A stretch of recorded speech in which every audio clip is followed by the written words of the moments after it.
Voici 80 millions d'années, une catastrophe s'est abattue sur un monde dont les dinosaures étaient les maîtres.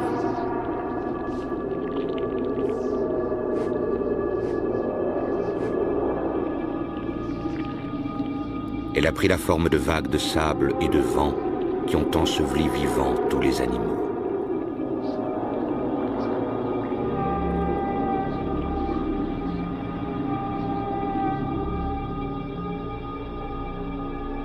Pendant des siècles, les dinosaures sont restés enterrés dans un lieu qui serait un jour désigné sous le nom de désert de Gobi, dans un pays appelé la Mongolie. Parmi les dépouilles se trouvait celle de l'un des dinosaures les plus étranges qui ait jamais vécu. Son nom, l'Oviraptor. Il était rapide, habile et semait la mort. Aujourd'hui, seuls des ossements nous racontent sa vie et le monde violent dans lequel il vivait.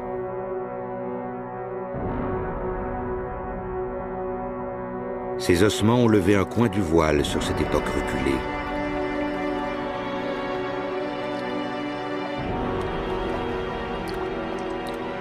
Ils donnent de vagues indices de la vie préhistorique.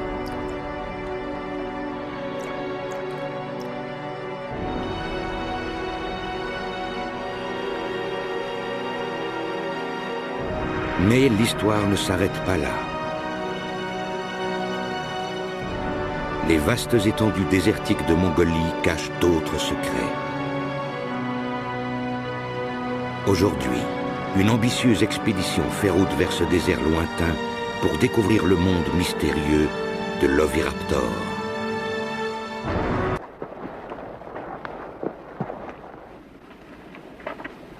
Ils n'ont pas vraiment l'air de scientifiques. Pourtant, Mike Novacek est à la tête de l'expédition avec son collègue Mark Norrell. On pourrait les prendre pour des surfeurs, mais ils viennent du musée américain d'histoire naturelle et ce sont des savants qui reconstituent un puzzle vieux de plusieurs millions d'années, celui de l'évolution et de l'extinction.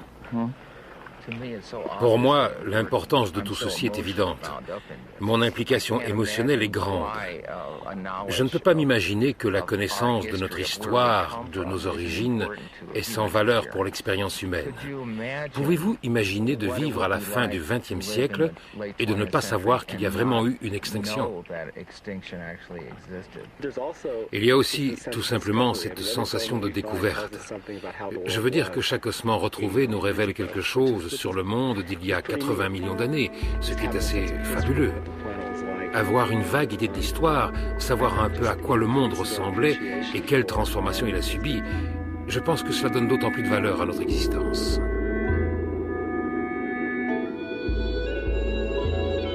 Mike et Mark vont bientôt partir pour les terres arides, écrasées de soleil du désert de Gobi. C'est un endroit isolé, 1 295 000 km² de poussière, de sable, de broussailles et de roches rouges. Mais pour les paléontologues, c'est le paradis.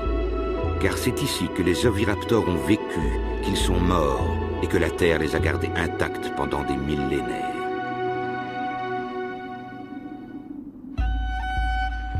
Et puis en 1922, l'une des expéditions scientifiques les plus célèbres de l'histoire s'est acheminée vers le cimetière des dinosaures en Mongolie. Elle était dirigée par un explorateur charismatique et controversé appelé Roy Chapman Andrews. Comme Mark et Mike, ils venaient du musée américain d'histoire naturelle. Mais Andrews était un incorrigible chasseur de publicité, un cow-boy de la science. Là où son paléontologue se servait d'une brosse en poil de chameau, Andrews y allait de sa pioche.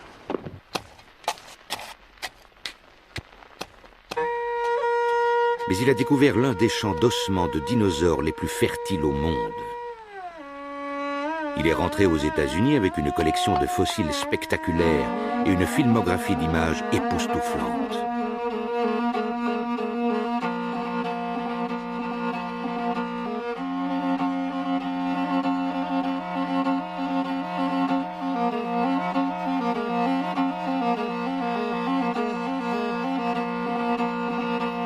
Mais dans les années 20, les communistes prennent le pouvoir en Mongolie. Désormais, les portes du pays seront fermées aux Occidentaux. Pendant 65 ans, les fabuleux champs de fossiles du désert de Gobi resteront zone interdite.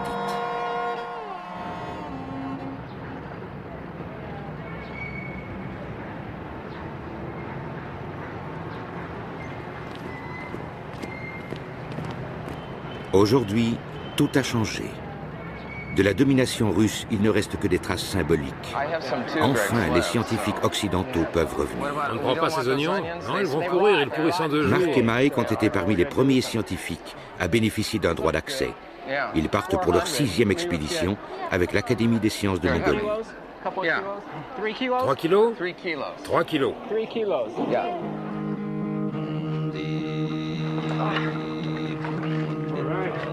Ok, paré pour le départ. Pareil.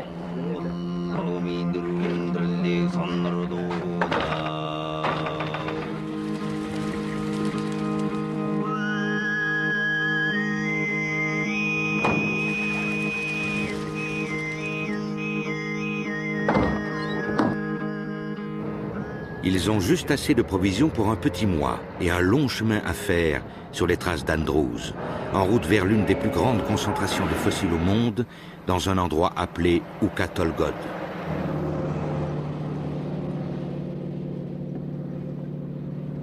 Pendant une éternité, Ukhatolgod a été dominé par les dinosaures.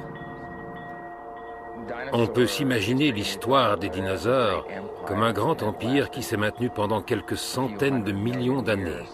C'est une tranche importante de l'histoire de la vie. Imaginez que ce laps de temps, depuis le moment où les dinosaures sont apparus jusqu'à ce jour, représente une seule journée. À minuit, les dinosaures arrivent sur Terre.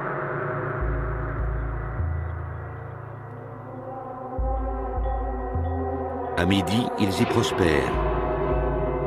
Leur extinction ne survient qu'à 5 heures de l'après-midi. Le temps passe. Le premier homme moderne apparaît enfin 1 minute et demie avant minuit. Toute l'histoire humaine, telle qu'elle a été retracée, couvre 3 secondes et demie.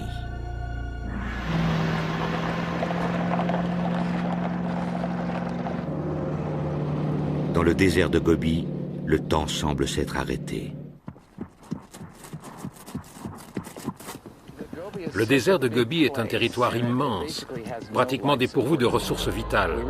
Nous devons vraiment tout emporter avec nous. Toute notre nourriture, tout notre carburant, nous transportons dans un réservoir. Toutes nos réserves doivent être traitées comme si nous explorions une région polaire. Dans une zone aussi vaste, on ne peut jamais être certain de réussir. Même arriver à destination peut être une entreprise cauchemardesque. Dans les années 20, Roy Chapman Andrews pensait qu'il avait résolu le problème avec une nouveauté technologique.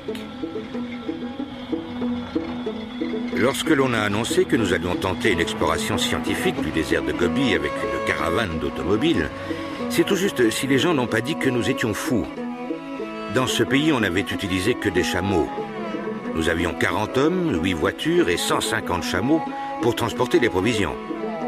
C'était la plus grande expédition scientifique terrestre qui ait jamais quitté les États-Unis. Roy Chapman Andrews. Depuis la Chine, Andrews s'est dirigé vers le nord-ouest. Après avoir quitté Pékin, il a traversé la frontière et a gagné en voiture le cœur desséché de la Mongolie extérieure. La Mongolie, un tableau désertique qui danse dans un mirage. La Mongolie, une terre de mystères, de paradoxes et de promesses. Un pays assoiffé, une terre de désolation. Des gazelles, des ânes sauvages et des loups parcouraient un paysage de sable aux contours changeants. Peu d'explorateurs avaient foulé ce sol et les récits qu'ils contaient à leur retour parlaient de soif, de froid et de faim. Mais Andrews a trouvé autre chose encore, de la boue. Notre vitesse moyenne n'était que de 6 km à l'heure. Les rochers, les ravins, les terres affaissées et les fossés se succédaient à un rythme rapide.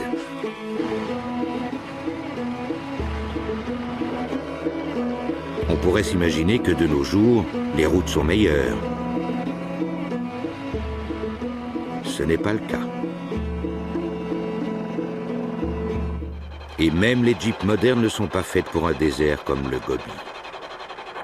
Nous avons un problème avec le système électrique et nous ne savons pas ce que c'est. Ce n'est pas une installation très compliquée, c'est une Jeep russe. Ce n'est pas comme si c'était un véhicule japonais ou américain.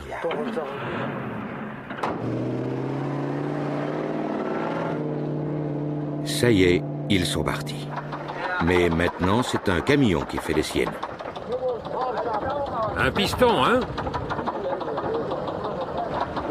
Nous pensons que c'est le 6e piston. Une grosse panne pourrait avoir des conséquences graves. La fin de l'expédition, c'est pas notre fin, nous. Peut-être bien qu'on va y arriver. Oh mon Dieu. Maintenant, il faut que tout se déroule sans accroc, car la station essence la plus proche est à quelques 800 km, et en plus, le temps presse déjà.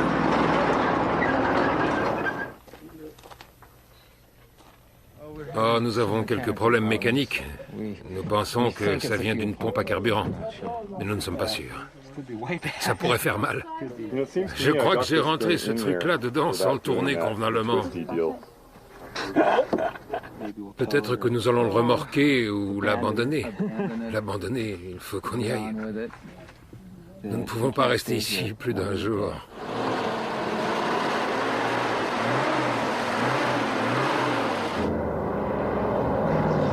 Après plus de 12 pannes, les véhicules décident tous ensemble que cela suffit. En arrivant dans les champs à dinosaures poussiéreux du Gobi, ils pénètrent dans la machine à remonter le temps.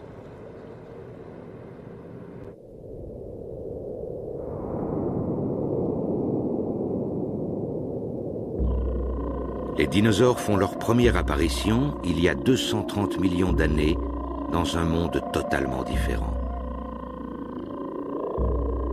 100 millions d'années plus tard, au moment de la séparation entre l'Amérique du Sud et l'Afrique, ces animaux croissent et se multiplient. Voici quelques 75 millions d'années. À la fin du Crétacé, les dinosaures commencent à disparaître, ne laissant que des os.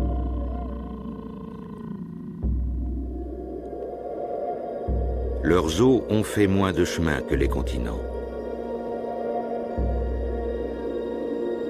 Puis, dans les années 20, Roy Chapman Andrews arrive dans un endroit très reculé du désert de Gobi, un endroit qu'il allait appeler les falaises flamboyantes.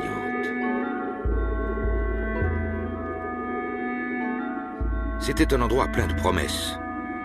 On aurait dit qu'il y avait des châteaux médiévaux avec des aiguilles et des tourelles, rouges briques dans la lumière du soir, avec des portes, des murs et des remparts gigantesques. Un labyrinthe de ravins et de gorges parsemés d'ossements fossiles, c'est le paradis pour un paléontologue. Il ne faisait aucun doute que des centaines d'ossements gisaient juste sous la surface du sol. Mais où? Si seulement mes yeux avaient pu percer les secrets de ce sol et entrevoir ce qui s'y cachait. En quelques minutes, il trouve des fossiles. Andrews et son équipe ont mis la main sur une mine d'ossements de dinosaures. Ils découvrent les restes de quelques 200 animaux différents, dont beaucoup d'espèces parfaitement inconnues.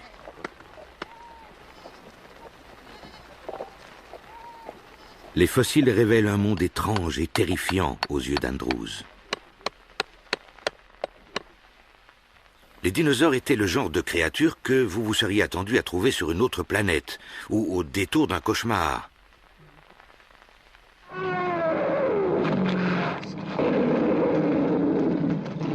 C'est une image que notre culture a entretenue pendant des générations. Les dinosaures étaient féroces, monstrueux et pas très malins.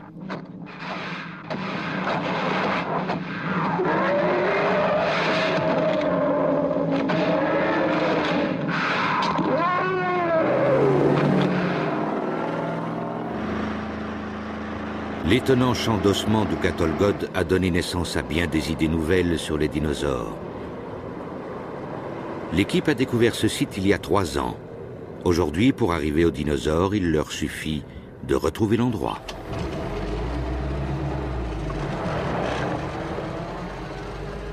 En général, les cartes du désert de Gobi ne valent rien. Souvent, les villes qui y figurent sont pure fantaisie. Nous ne nous préoccupons même pas des routes qu'elles indiquent. Elles sont tout à fait fausses. Même un système de repérage par satellite n'est pas toujours très utile. En fait, le satellite peut très bien savoir où vous vous trouvez, mais vous devez rejoindre une route qui se trouve dans une toute autre direction. Ici, les routes sont très déroutantes. Il n'y a pas de panneaux et beaucoup d'entre elles ne mènent nulle part. On va aller par là. On est un peu en dehors de notre trajectoire. On n'est pas vraiment perdu. Nous sommes juste un peu en dehors de notre route. Donc, nous devons aller par ici et par là.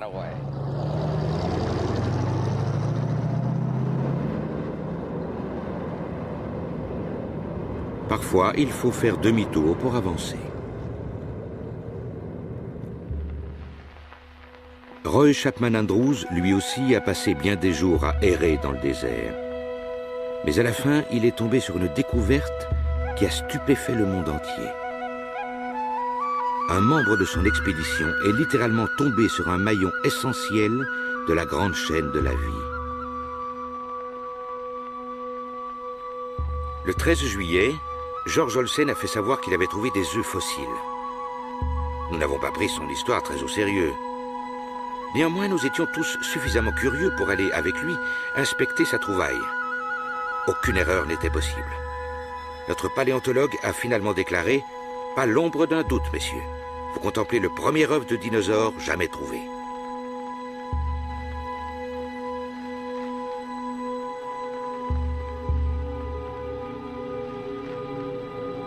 Cette découverte a fait de Roy Chapman Andrews un héros national. Mais les œufs n'étaient pas seuls. Un squelette bizarre était couché au-dessus du nid. Un dinosaure qui ressemblait à un oiseau et était inconnu de l'homme. Apparemment, il avait été pris sur le fait au moment de commettre un meurtre en volant les œufs. Son châtiment éternel allait donc être de porter le nom d'Oviraptor ou voleur d'œufs en latin.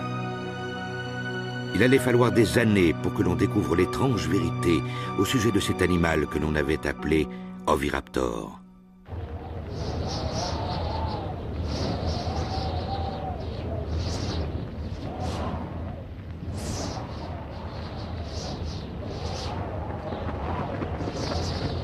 À la fin des années 20, le vent du changement se met à souffler avec rage sur les grands champs de dinosaures de la Mongolie. C'est à ce moment-là que Roy Chapman Andrews doit quitter le Gobi pour toujours. Plus que jamais, nous sommes convaincus que l'Asie centrale était le jardin d'Éden de la paléontologie. Mais enfin, nous avons montré le chemin, ouvert la voie en quelque sorte. Plus tard, d'autres récolteront une riche moisson.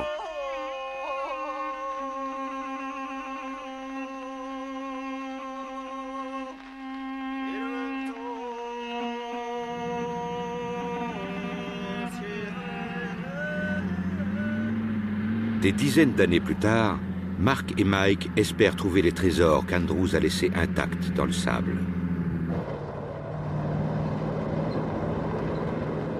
Après plus d'une semaine dans la chaleur ardente du Gobi, ils atteignent finalement leur objectif, les collines brunes d'Oukha-Tolgod.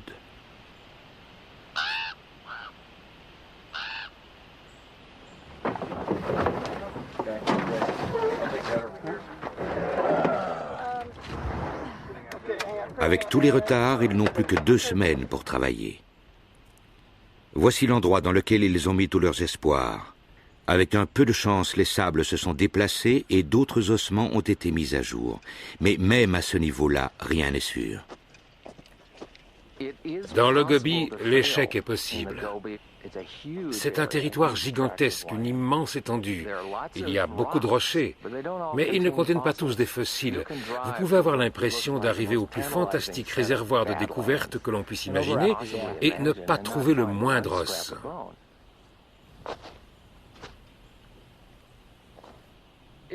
C'est un peu comme une chasse au trésor dans un sens, et c'est comme chercher une aiguille dans une botte de foin.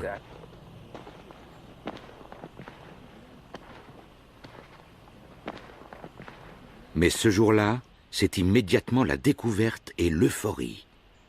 Ah oui, je le vois. Oh, magnifique. Wow, c'est génial. Voilà les griffes, super. La face latérale d'un crâne ici. Les dents qui sortent. Oui, on peut voir les dents. Il y a une dent dans chacune des cavités. Assez costaud. Voilà la griffe d'une patte. Est-ce que ce gros truc là-dessus, c'est la patte d'un oviraptor, de taille moyenne environ? Ils ont décroché le gros lot.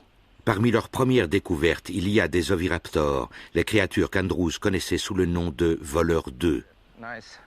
C'est bien un oviraptor. Si l'on tient compte du fait que l'oviraptor est un des dinosaures les plus rares au monde et qu'une poignée de spécimens seulement ont été trouvés avant que nous ne découvrions cet endroit, nous en avons trouvé 25. Imaginez, nous en avons trouvé au moins 5 rien que dans les 20 premières minutes aujourd'hui. La paléontologie, ça ne se passe vraiment pas comme ça généralement. On ne trouve pas 12 squelettes en une demi-heure. Il y en a encore un là. Ouais. Chacun de ces petits monticules de petites taches blanches qui ressortent, ce sont les restes érodés de morceaux de grands squelettes de dinosaures. 1, 2, 3, 4. 4 squelettes ici. Ça va être un bon spécimen. Voilà un morceau d'épaule là-bas. Fais voir. On dirait une queue. C'est la queue et une partie de la ceinture pelvienne ici et la queue qui sort toute droite. Ça, c'est super. En fait, ce que nous voyons ici est horrible. Imaginez, tous ces pauvres dinosaures et autres créatures, des mammifères et des vertébrés, ont peut-être été enterrés vivants et la surface est jonchée de squelettes, comme un champ de bataille. Mais c'est génial pour nous, parce que nous adorons les carnages. Nous n'avons pas assez d'adhésifs, il faut compter tout ça. Jadis, des dizaines de dinosaures ont foulé les sables du Katolgod en marche vers un destin funeste. Je pense qu'il y a 80 millions d'années, ceci était une oasis.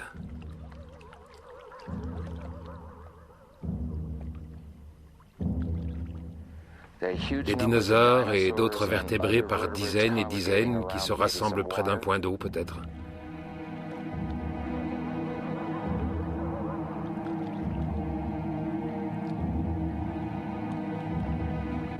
Et à certains moments, pas juste une seule fois, mais à plusieurs occasions, ces animaux ont été enterrés dans le sable. Pour imaginer une telle catastrophe, il faudrait se représenter une énorme tempête de sable, une énorme force qui se serait abattue sur ces créatures. Certains dinosaures donnent presque l'impression qu'ils essaient de remonter à la surface, un peu comme des skieurs pris dans une avalanche.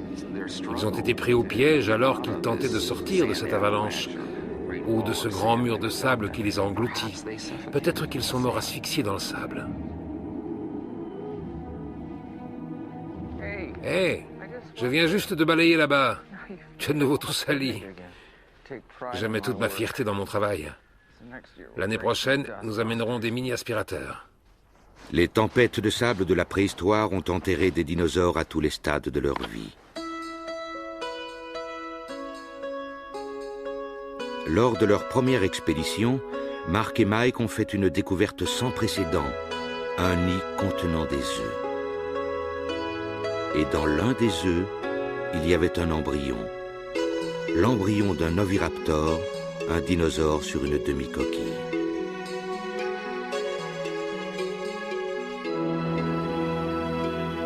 Le voici, ce carnivore belliqueux, ce voleur d'œufs, un bébé minuscule sur le point de sortir de l'œuf.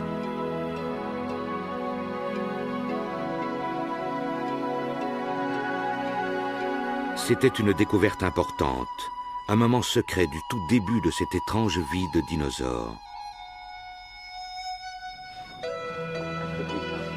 Cette année, ils espèrent découvrir d'autres indices sur cet oviraptor et sur son destin.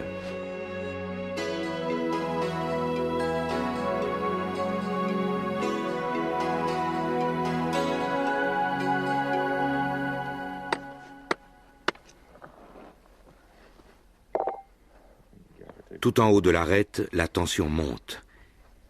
Ils pensent avoir trouvé une toute nouvelle espèce de dinosaure, un parent de l'oviraptor qui pourrait donner certains indices sur la destinée finale des dinosaures.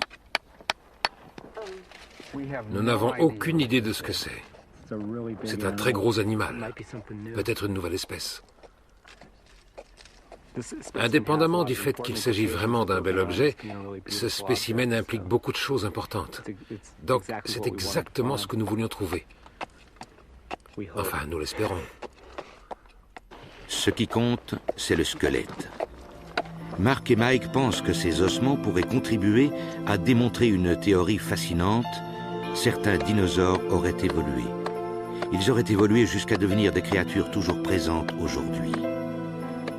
L'histoire, ce sont les os qui la racontent. Il existe des similarités surprenantes entre les squelettes de certains dinosaures, comme ceux-ci,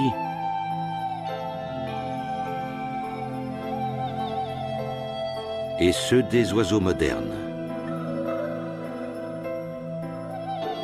Il ne fait presque aucun doute qu'ils ont un ancêtre commun proche. Et chaque nouvelle découverte pourrait étayer la théorie suivant laquelle les dinosaures ne sont pas réellement éteints, mais que les dinosaures d'aujourd'hui sont les oiseaux.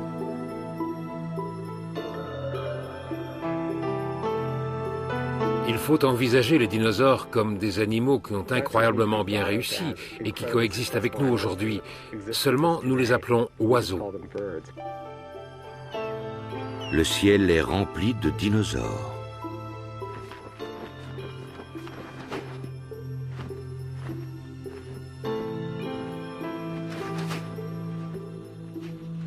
Vous savez, c'est une mauvaise métaphore que de qualifier quelque chose de dinosaure. Simplement parce que c'est vieux, obsolète, laid, stupide et lent.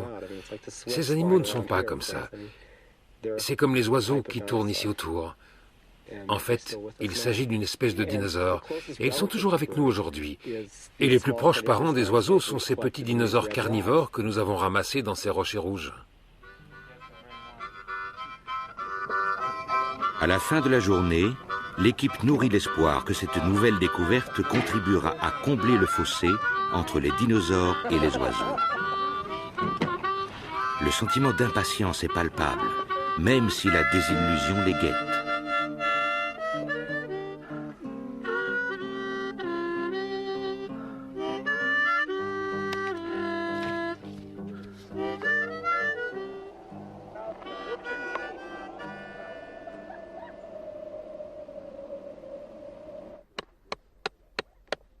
Dès les premières heures du matin, ils sont de retour sur le site. Bon, nous espérons avoir trouvé quelque chose que nous finirons par identifier. Mike, jette un coup d'œil là-dessus. Et tue cet insecte pendant que tu y es. À peine ont-ils cassé le rocher qu'ils sentent qu'il y a un problème.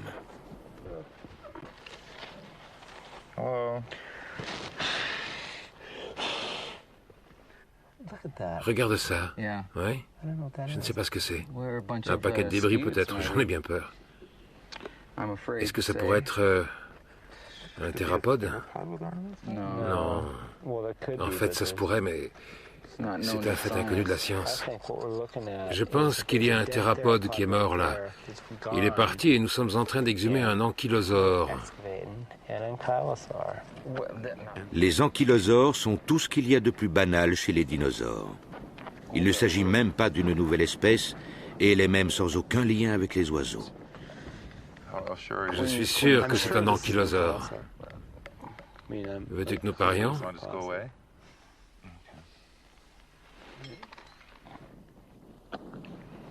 Ce qu'ils voudraient faire maintenant, c'est abandonner. Tout ce travail.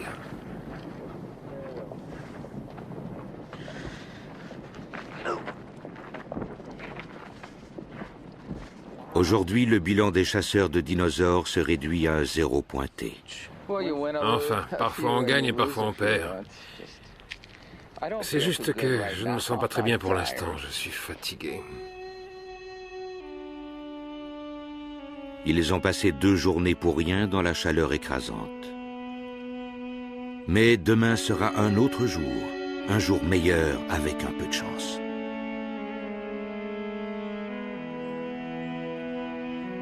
Au lieu de cela, la nature décide d'en rajouter.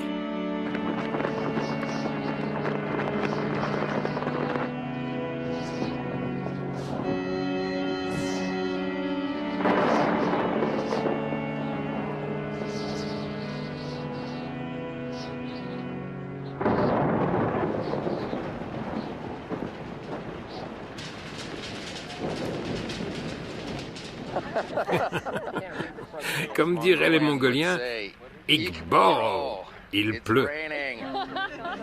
Je crois que je m'ennuie. Et moi donc.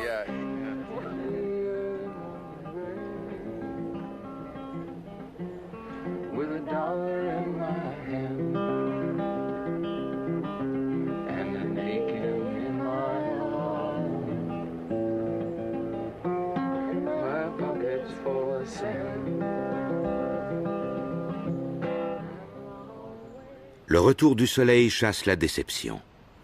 Un nouveau jour commence, et avec lui de nouvelles excavations. Les ossements découverts ne sont pas ceux d'une nouvelle espèce. Il n'y a pas de rapport avec les oiseaux, et ce n'est pas un oviraptor. Mais il s'agit probablement de ce que l'oviraptor chassait, un animal appelé Protoceratops. On les a appelés les vaches du Crétacé. Ils étaient pour ainsi dire partout. On pense qu'ils se déplaçaient peut-être en troupeau. C'est plein de piquants. Nous l'avons appelé Spiky.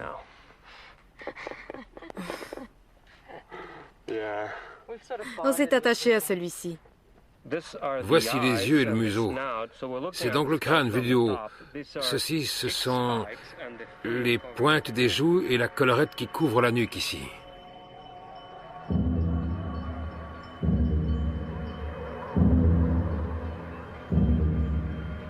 Le Protoceratops était un dinosaure bizarre. Un animal de la taille d'un porc avec un bec comme un perroquet, strictement végétarien, qui paissait dans le gobi de la préhistoire. Sa tête était entourée d'un bouclier complexe, mais ce bouclier ne le protégeait pas de ses ennemis.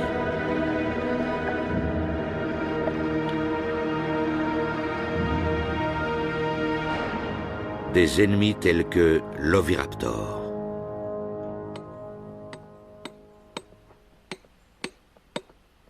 Et c'est exactement ce que l'équipe va exhumer ensuite, des oviraptors, dont certains gisent tellement près l'un de l'autre qu'ils semblent raconter une romance ancienne.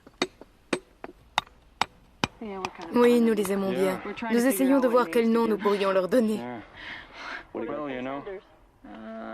Ozzy et Harriet, Roméo et Juliette. Batman et Robin. Notre hypothèse est qu'ils se tenaient par la main et qu'ils voulaient aller l'un vers l'autre. Les amants malheureux reçoivent pour toujours le surnom de Roméo et Juliette. Voici une patte, juste ici. Et voici l'autre. Christa met de la colle sur une autre patte. Et ceci, bien sûr, c'est le cou qui pointe vers le haut, la tête et l'os de la hanche. Et là-bas, nous avons une griffe. Exhumer le passé est un processus long et pénible, mais ils n'en sont pas à leur coup d'essai. Ces dernières années, ils ont mis à jour tout un monde d'êtres presque absurdes.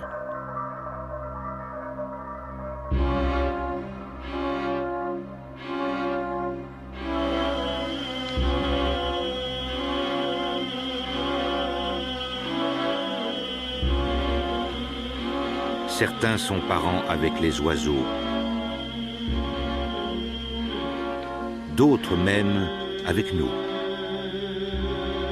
Nos minuscules ancêtres, des mammifères qui vivaient aux côtés des oviraptors. La plupart de ces mammifères étaient petits.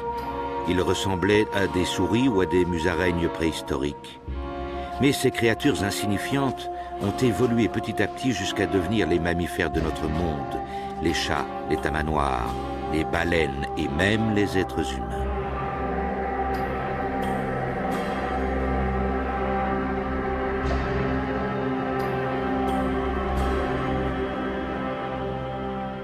Mais quelquefois l'évolution doit céder la priorité à l'hygiène.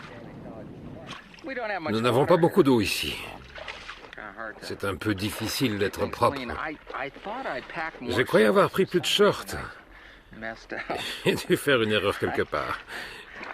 J'ai mis ceci sur programme délicat. Et avoir une bonne présentation, c'est l'obsession de l'équipe.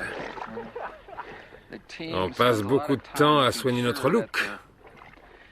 On fait attention à toujours être sur notre 31, parce qu'on ne sait jamais.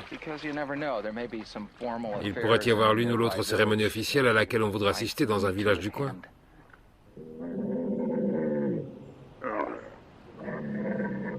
Il ne reste que quelques jours. L'heure du deuxième acte de Roméo et Juliette est arrivée. Un linceul protecteur de chiffon et de plâtre attend les oviraptors. Désormais, ils sont entre les mains expertes de la préparatrice Amy Davidson. J'adore les squelettes. En fait, je ne m'intéressais pas tant que ça aux dinosaures quand j'étais enfant, mais j'ai toujours adoré les ossements. Au départ, je suis sculpteur et j'ai toujours admiré le squelette que nous avons sous la peau. C'est l'une des plus belles sculptures au monde, et ces squelettes fossiles semblent presque aussi bien conservés que le squelette de chameau d'hier. Mais ce sont des dinosaures.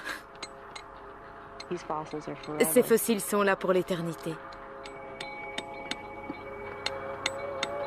Ça a presque duré une éternité. Pendant 80 millions d'années, Roméo et Juliette sont restés couchés côte à côte, tendus l'un vers l'autre dans la mort.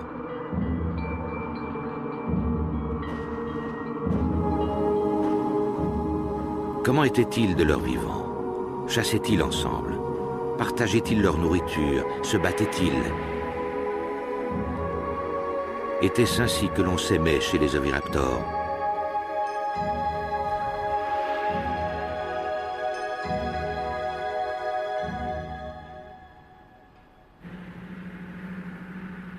Les scientifiques ne sauront peut-être jamais si ces oviraptors, qui ressemblaient à des oiseaux, tombaient amoureux. Mais voici une nouvelle découverte qui nous rapproche encore plus de la vie intime des dinosaures.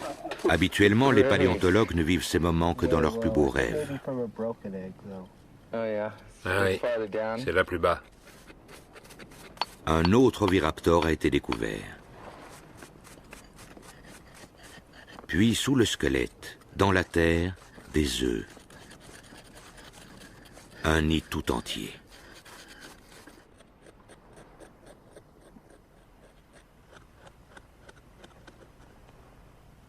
Combien d'œufs avons-nous exhumés 1, 2, 3, 4, 5, 6, 7, 8, 9. Et 3 autres là-bas font 12. 12, ok.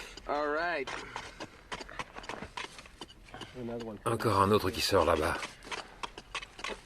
C'est vraiment une découverte fantastique, car c'est l'une des rares occasions de saisir quelques aspects d'un comportement vieux de 80 millions d'années. Ici, nous avons l'aperçu d'une journée de la vie ou de la mort d'une créature, d'un dinosaure, en plus de quelque chose qu'il faisait durant sa vie. Celui-ci a été fossilisé là où il est tombé, et il se fait qu'il est tombé juste au-dessus de son propre nid. Elle n'est pas tombée. L'oviraptor, mère exemplaire, était en train de couver. Il ramenait probablement de la nourriture au nid, comme le font les oiseaux. Et cette bonne mère gardait ses œufs. Comme un oiseau, elle les disposait en cercle. Le redoutable carnivore du Gobi faisait son devoir de parent.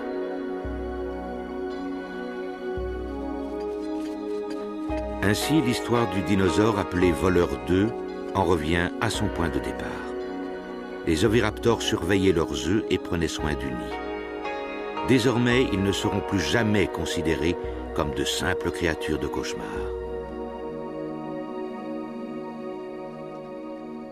Les fouilles ont comblé les attentes de l'équipe. Mais avant que les chercheurs ne puissent vraiment voir ce qu'ils ont trouvé, ils doivent dégager tous les fossiles sans les endommager, puis leur faire parcourir exactement la moitié du monde. Vous savez, quand il est tard dans la nuit, je peux faire ce que je veux de ces fossiles.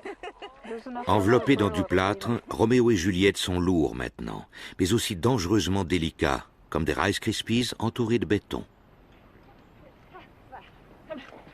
Non, par là. Ok. Désolé, je croyais que tu allais pousser vers l'arrière.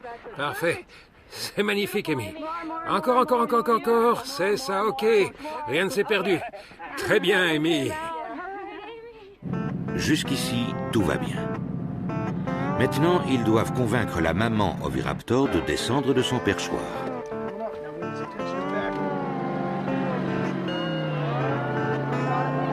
C'est comme descendre la falaise avec un piano à queue.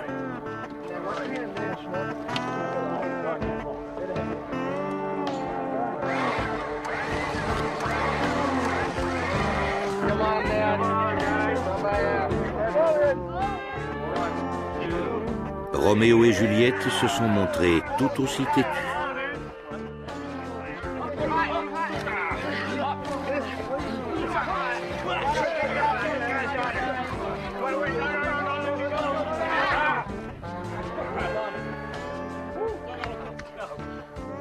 Je suis heureuse.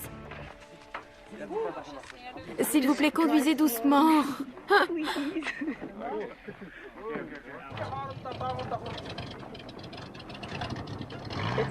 Ils ne sont pas encore arrivés à bon port. Peut-être qu'ils vont s'égarer dans le courrier.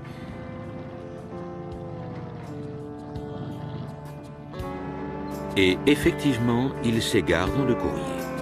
La maman oviraptor et Roméo et Juliette sont acheminés vers l'est.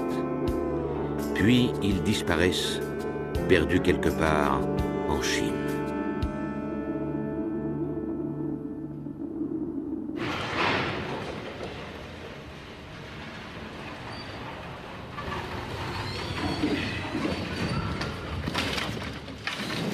Après 4 mois passés dans les méandres de la bureaucratie chinoise, les fossiles de dinosaures arrivent enfin à leur destination, le Musée américain d'histoire naturelle de New York.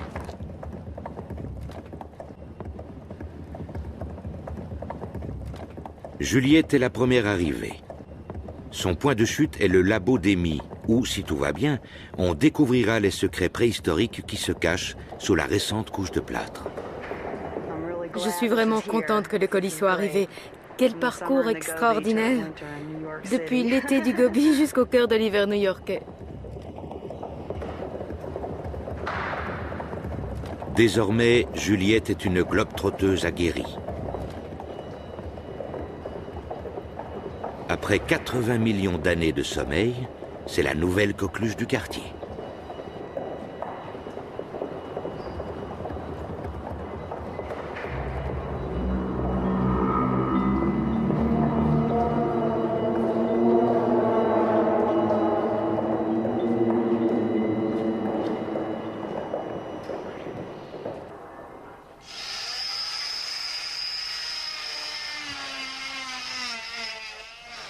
À ce stade, il y a beaucoup de questions. On pourrait trouver toutes sortes de choses là-dedans. J'ai le sentiment que ce sera un beau squelette. C'est ce que je crois. Un beau squelette avec, espérons-le, un crâne tout bien disposé. C'est assez amusant. Et c'est à moi toute seule.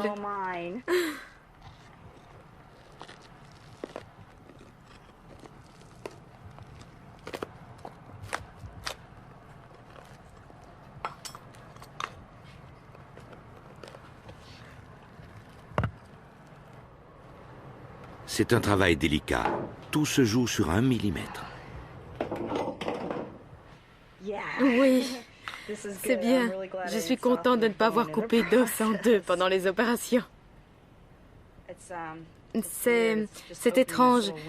C'est comme une petite fenêtre ouverte sur le monde dans lequel je vivais l'été dernier. Ouais, ça a l'air bien.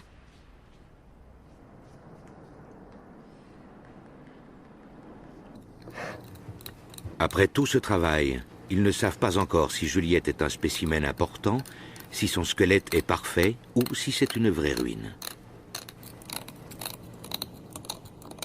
C'est fantastique. Je suis vraiment toute excitée, car voici le crâne. Il y a un crâne.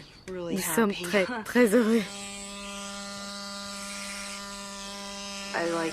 Vous savez, j'aime bien travailler tard le soir. C'est vraiment difficile de rentrer chez soi parce que je regarde tout ça et je me dis, je ne peux pas y croire. Ça a voyagé 80 millions d'années et ça a fait un demi-tour du monde pour arriver ici. Et c'est un dinosaure.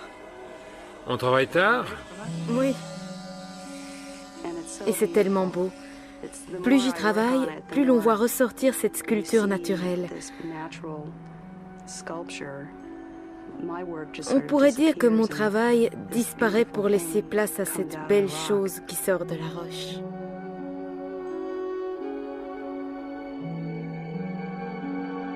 C'est un processus qui prend des semaines.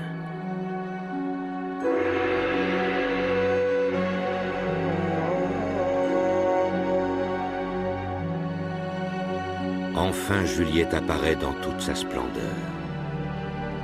Elle est tout ce qu'ils espéraient. Peut-être le spécimen le plus parfait jamais retrouvé. Un dinosaure pour la postérité. C'est un beau fossile. En fait, je pense que c'est probablement l'oviraptor le mieux apprêté et le mieux préservé sur lequel on ait travaillé jusqu'ici dans le cadre de notre expédition, ou même ailleurs dans le monde. Je pense que nous profiterons du fruit de notre travail de l'été dernier pendant de longues années. On se demande ce qu'il y a encore là-bas sur place. Juliette n'a pas que la beauté pour elle. Ces ossements vont nous aider à retracer l'évolution depuis les dinosaures jusqu'aux oiseaux. Entre-temps, avec Juliette, les scientifiques rêvent du monde qu'elle a laissé derrière elle. Je pense que ce qui me fascine, c'est l'ensemble. Qu'est-ce que ça serait si on survolait cette zone dans un petit Piper Cub, comme certains pilotes de brousse le font au-dessus du Serengeti? À quoi est-ce que ça ressemblerait alors? Tous ces dinosaures, les mammifères, les lézards et le gobi. Après 6 longs étés, Mark et Mike ont mis à jour les secrets cachés du gobi, et le monde de Juliette est presque devenu réalité. On pourrait s'imaginer un lac, peut-être, des falaises et un groupe d'oviraptors perchés au sommet comme une colonie d'oiseaux de mer.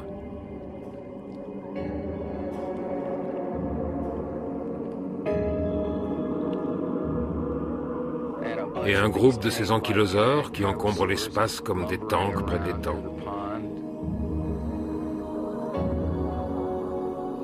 Et peut-être un troupeau de protocératops qui se promènent dans tout ça. Et de temps en temps, un méchant vélociraptor surgit de derrière la colline pour venir chipper quelque chose.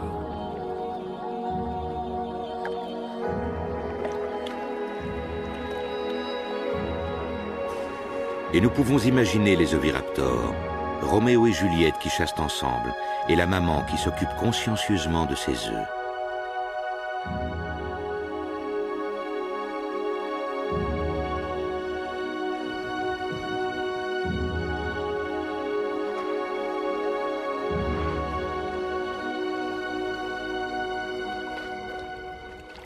Parmi les puissantes créatures du gobi préhistorique, une minuscule créature anxieuse passe inaperçue tant sa condition est modeste, c'est notre ancêtre.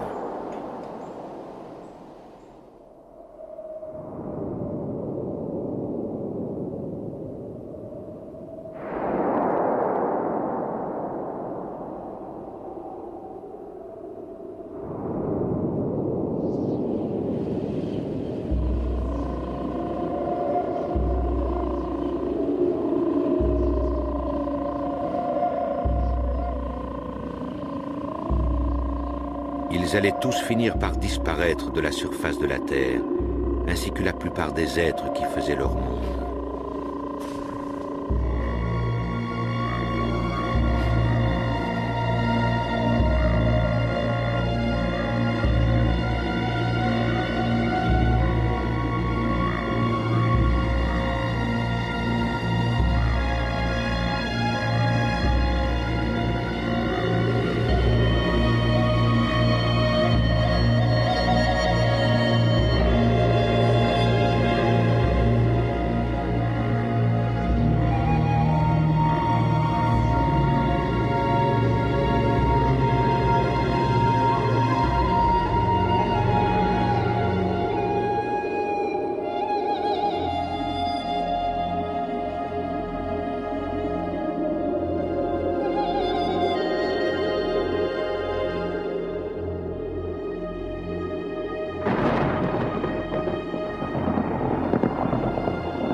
De notre point de vue, bien sûr, cette extinction massive n'est pas un grand problème, parce que nous faisons partie du groupe qui a survécu et qui a commencé à évoluer pour se transformer en chauve-souris, en grands animaux à sabots, en lions, en tigres, en ours, et enfin en êtres humains. Comme les oviraptors et la plupart des sujets du royaume des dinosaures, les êtres humains ne seront peut-être pas en mesure de se maintenir pour l'éternité sur Terre. Toutes les espèces qui ont vécu se sont éteintes ou s'éteindront un jour. Que l'extinction soit due à la décimation complète de notre population, ou qu'elle soit due à l'évolution d'espèces jusqu'à ce que celle-ci se transforme en une autre espèce, en fin de compte, tout le monde en arrive à l'extinction. Donc, de ce point de vue-là, nous sommes fichus. Certaines espèces ont vécu, puis disparu, une histoire comme toutes les autres. D'autres ont évolué, se sont transformées et se sont maintenues.